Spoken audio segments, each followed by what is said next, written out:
Former President Donald Trump is now facing his fourth indictment this year. The former president said that he will not take a plea deal and that the case is politically motivated.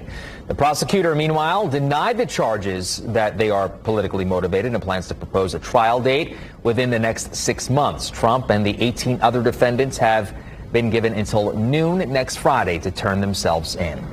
Now to IT-Mate and the focus of the indictment. Racketeering law that has historically been used against organized crime like the mafia. IT-Mate's Cody Fisher spoke with an IU law professor about the significance of that type of charge.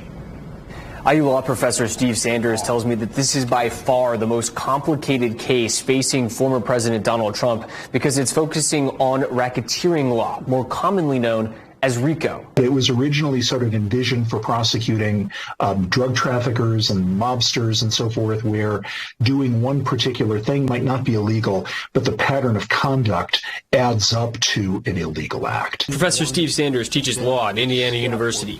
He broke down the impact using RICO law will have on the case. I think it's actually going to make the case more complicated because it involves the prosecutor bringing in and persuading the jury about more facts, that particular facts happened, then they added up to this course of conduct. There will be a lot of efforts by the defendants to say, well, a phone call or, a text message or something. Well, there's nothing illegal about that.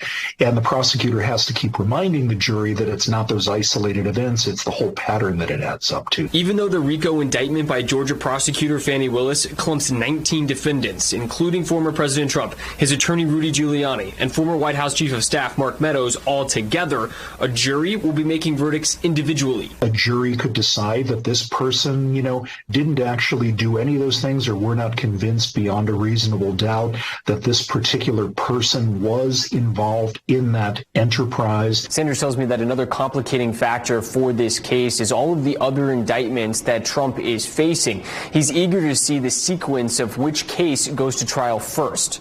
Reporting in Indianapolis, Cody Fisher, Wish TV, IT-Mate.